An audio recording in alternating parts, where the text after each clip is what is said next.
what is life coaching? What is life coaching?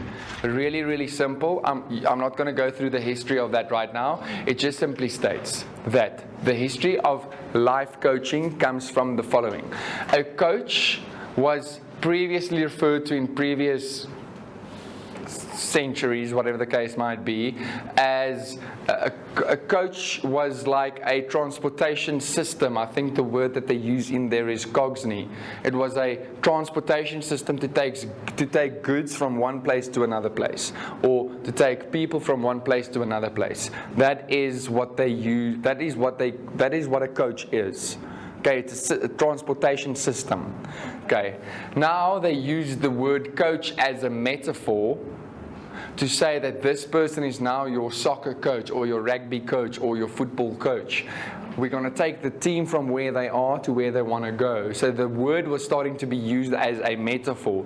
Think about it. When you drive in a bus down to some place, you drive coach. Okay, it's like future coaches, that, you know. Okay, and then when you fly as well, we say you fly coach. Okay, so it's a transportation system. So what we do is, you're just gonna be the transportation system to take the person from where they are to where they want to be. You are not gonna give them advice on how they're gonna do that, because you can only give advice if you're willing to take full responsibility for the consequences.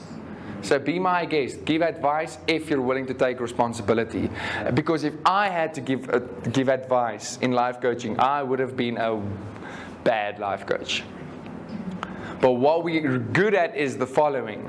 That's why I love NLP so much. Okay? A lot of other fields, industries within, let's say, the umbrella of the psyche. We've got psychology, clinical psychology, psychiatrists. We've got, there's so many different fields, psychiatry.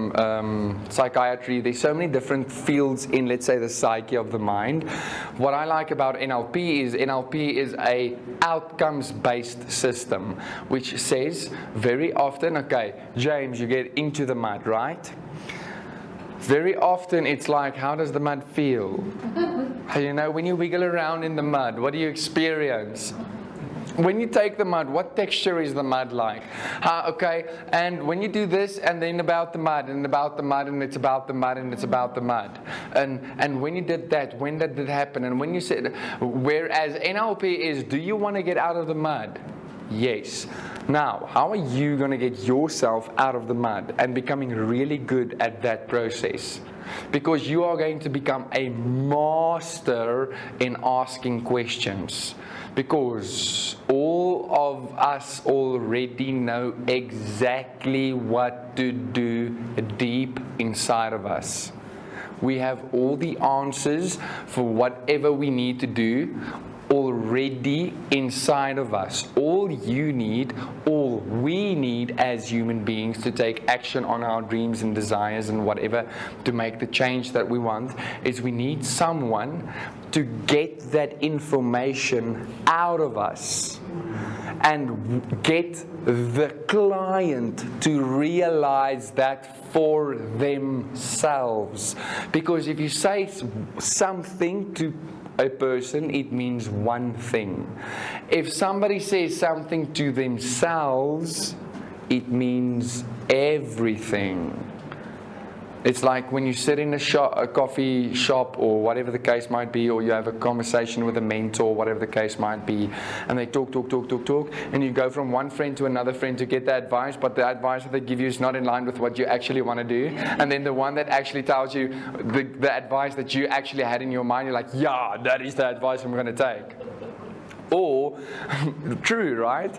Or vice versa, not vice versa, but you sit and they talk and give you advice, and in your mind you're like, boop, it just sparks something that they said sparks something inside of you, and your mind just start racing off, and you're like, I know what to do, I'm going to do that. They keep on talking, and you're like, I'm going to do this, thank you, I know what to do, thank you, and they go. They maybe have just sparked something inside of you, and you had the revelation for yourself, if that makes sense. So in life coaching, we are going to take a person from point A to where they are to point B.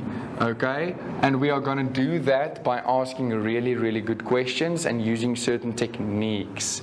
Now, what I always say is what you have, every single client that sits in front of you is like an open canvas. Okay? And you can only paint the picture with the information that you have and get from them. So I see information as paint. So I need to get paint from you to paint the picture so that I can start to understand what's going on in your life, and I ask questions and I do this and I paint everything and blah, blah, blah, blah, blah. But then very often you've got secret little paint that is only reserved for the finishing touches, for those fine little things.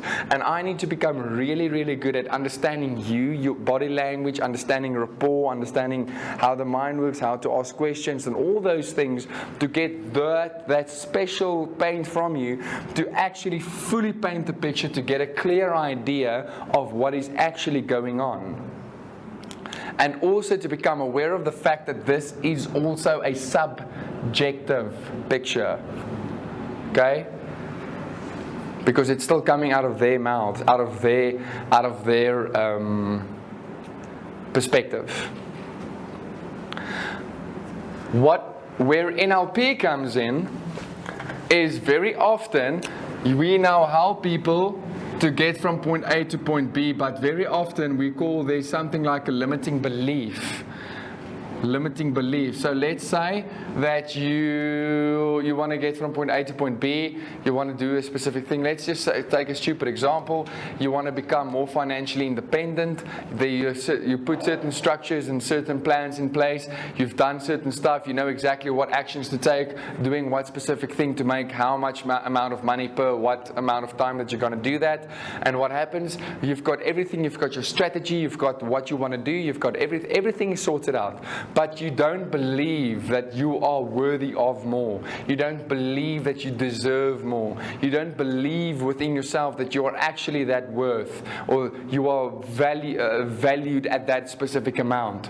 You might have the action plan and everything that supports that behavior, but if you have a belief that it is not possible, then you can have the best strategies and skills and whatever the case might be, you will not execute upon it. Or you will, but you will fail continuously because you've got a limiting belief that you are not worth that amount of money. You've got a limiting belief that you are not worth whatever you are working towards. And if you are working with a belief with regards to that, you will never in your entire life get that money. It is the way it is.